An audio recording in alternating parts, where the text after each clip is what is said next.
What I would really want everyone to be able to say is that legal isn't a blocker. Yeah. Legal is a growth enabler.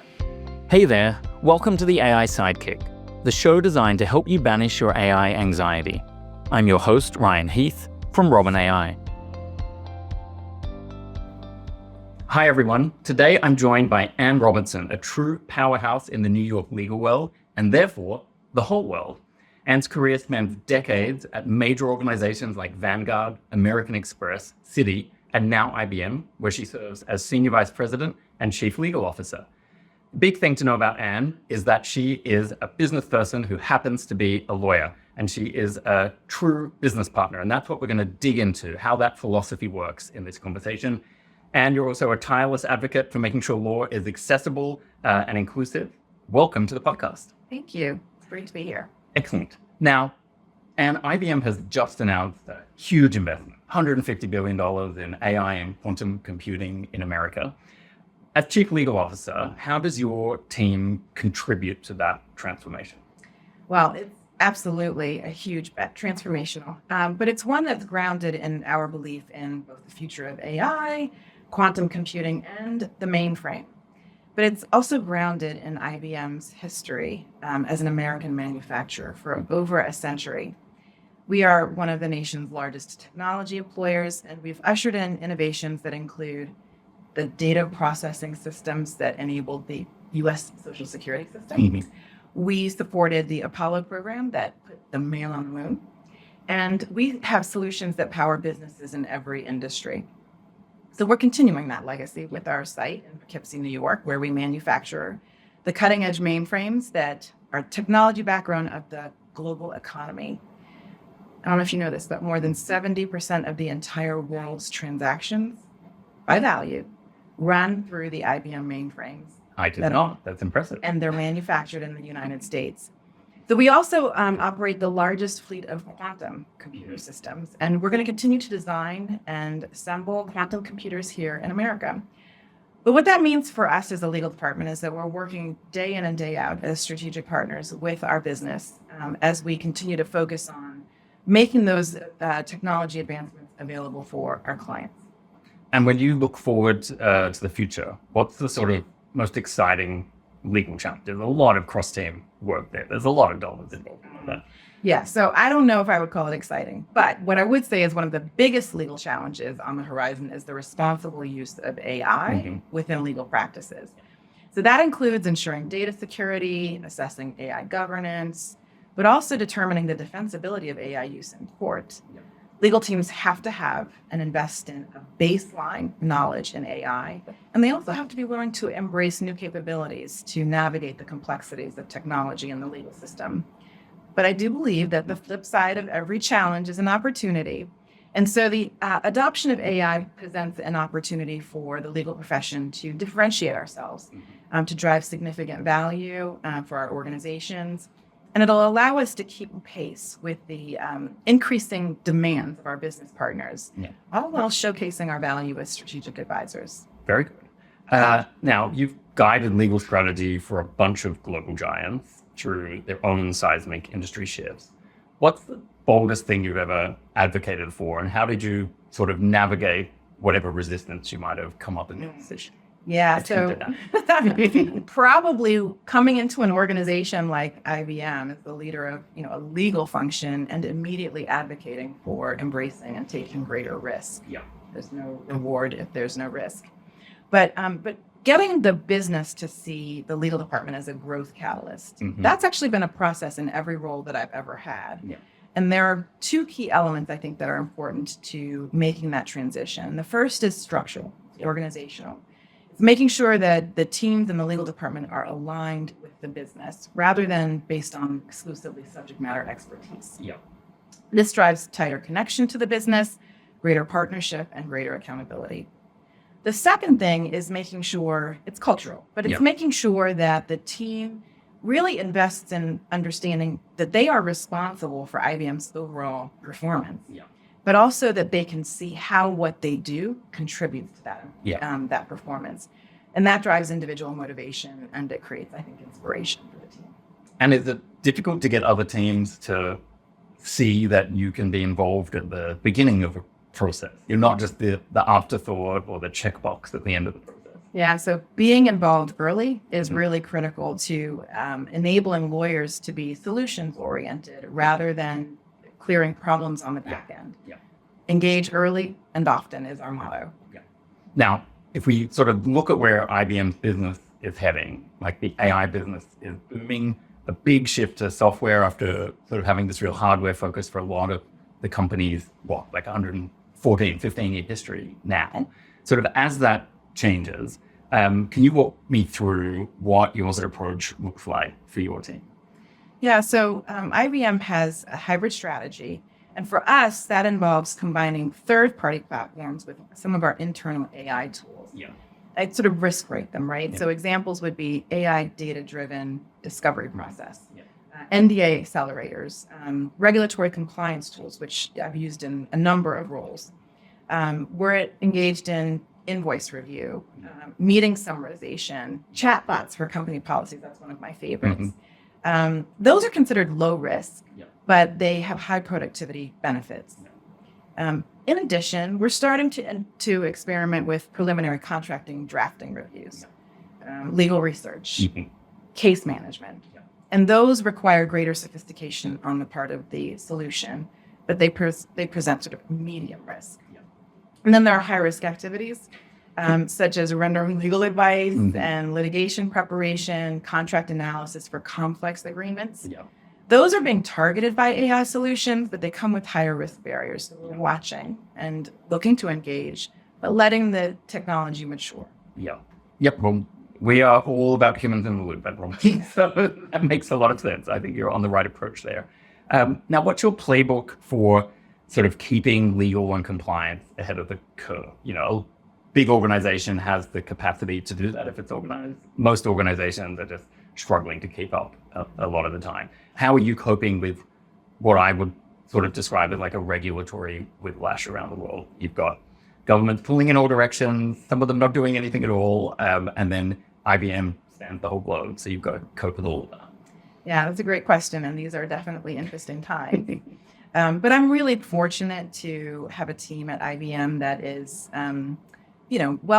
well versed in dealing with geopolitical issues, regulatory and compliance challenges over the history of the company and over the history of the department.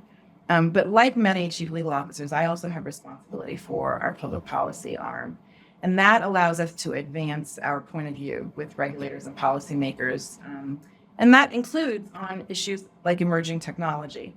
So while we have some sense of the whiplash that you're talking about candidly, what our responsibility is to make sure that we understand where those regulatory risks reside, that we anticipate some of that whiplash. We turn our insights into meaningful and actionable guidance to our business partners. So we've consistently supported targeted regulation of high-risk use cases, not the technology itself, but the use cases. And that allows open innovation to continue. Our approach is guided by our company values and our client responsibilities, but it's also guided by legal obligations everywhere we do business, and that's where our insights are particularly critical. So there's a lot of noise in the system. People are calling it whiplash. People are getting very excited about all of the anticipated change, but part of our job is to make sure that that we provide our business leaders calm and clarity and consistent advice, no matter how much the pendulum swings. And then thinking a little bit about how your team or teams are structured, how centralized is the work versus having folks out there embedded in different teams, or another approach that you might have to keep on top of it all? Yeah, well, so the legal team is centralized at its core. It is centralized. And that helps us all stay aligned with strategy, consistency, and risk management. So there's a consistent offer out there. But we're also very intentional about embedding legal talent within key business units. And that's especially important in areas like product, commercial contracting, privacy, and some of our research and development are co-located. So we're not just reacting to issues, but we're anticipating them. And so embracing co-location with our partners, it lets us build deep cross-functional relationships. And it allows us to work at the speed of the business because we're right there. I think that's a really important point. If I can pick up on that for a second, because, obviously the technology landscape is changing. We talked a bit about the regulatory landscape changing. So that's how do you sort of try and anticipate where that might be headed? So you are staying agile and you can cope with whatever happens on the technology front and the legal. So let me just answer that a little bit differently. So technology will always change and evolve, and it'll change and evolve in ways that aren't always foreseeable. Mm-hmm. But regulations and the broader political environment will also always change and evolve. And these are things that are outside of the control of the legal department. And so I don't try to control the things that I can't control, Mm-hmm. but you can organize your talent around those, anticipating those things. So really, I think is important to be agile is kind of one of my core beliefs in terms of culture and mindset. And it's how we think and how we operate. Mm-hmm. And I think at the heart of it is that we just can't keep operating like we have over generations. We can't keep operating the same way we have when everything around us is changing. So we have to think like a business. Yep. We have to run the division like a business. We have to become strategic partners in navigating uncertainty. We have to work across silos to bring people together. Curiosity is king, Yep. and resourcefulness rules. Mm-hmm. And so we have to expect to navigate uncertainty all of the time. And we have to be curious, and we have to be willing to learn. We have to be relentless and creative as we develop solutions for the business. And if you could, I don't know, not wave a magic wand, but if you could bring everyone in IBM together and make them all go to a legal strategy boot camp, what is the sort of one sort of mindset shift that you'd like them to adopt? Is it the curiosity factor, or is it something else that they could really bring to help your team fly? Yeah, well, so curiosity is king. But if I were to wave a magic wand, what I would really want everyone to be able to say is that legal isn't a blocker. Yeah. Legal is a growth enabler. And IBM's business objectives are ambitious. So the pace of technology is accelerating. Commercial negotiations are moving faster than ever. Our business partners are making decisions in real time. And for legal to be that growth enabler, as I mentioned earlier, we have to be engaged early and often. We have to model curiosity and solutions orientation, but we also have to embrace technology ourselves, right? So we have to not just stay compliant, but to stay competitive. We've got to embrace the same technology that our business partners are not just embracing, but creating for our clients. So when legal is seen as a proactive, tech-enabled partner, we become part of what drives smart and sustainable innovation. And if there was anything else that could drive innovation, like if I take it back to the beginning of the conversation, we talked about all the different buy and build options you had for AI tools, and we listed a lot of tools. But we're still at the early stages of this revolution. Is there any tool that would really fix a pain point for you that you wish existed or that you're hoping comes onto the market sometime soon? I have so many wishes for technology to solve my problems, like every other chief legal officer. But I think one that would be really exciting is a solution that could truly function as an intelligent legal team assistant. Uh-huh. So that's one that's not just automating tasks, right? It's one that understands context and risk tolerance and business priorities in real time, right? So imagine if AI could scan a contract and flag the top 3 strategic risks in the contract based on our company's position, our risk appetite, and then propose revision aligned with our playbook, even suggest negotiation tactics based on the company's behavior and the counterparty's behavior. That kind of contextual, adaptive intelligence would be a game changer. And it wouldn't replace lawyers. That's a big fear, right? Is that lawyers would get replaced. That's not what it would do, but it would allow our lawyers to engage with the most important parts of what the business needs us to do. We would be able to focus on nuance, on high impact decisions where human judgment really matters.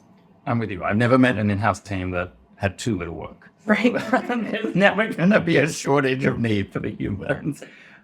One last question. If you look back across your career at Vanguard, American Express, all the places you've worked, sort of what is the most surprising leadership lesson you've learned that you would love to share with other lawyers and legal professionals? Yeah, well, I think I've talked a little bit around it, or alluded to it at least, and that's that I have been surprised at just how people settle in so easily, and they get comfortable doing things the same way over and over again, even when doing it that way becomes less and less effective. Yeah. So this observation for me is part of that commitment to curiosity, but it's deepened my commitment to staying adaptable, being willing to learn, being willing to engage different ideas and embrace new thoughts, to stay open-minded, to change my mind, and importantly, to be able to admit when I'm wrong. And that way you never settle in. My team will tell anyone that's listening that change is constant, and you got to get comfortable being uncomfortable. So resisting that easy settling in comfort space is probably one of the biggest things that I've learned, and one of the most important elements of how I'm leading the division. Excellent. Don't settle in. Very good advice from Anne Robinson. Thank you so much for joining. Thank you. Thanks for tuning into the AI Sidekick.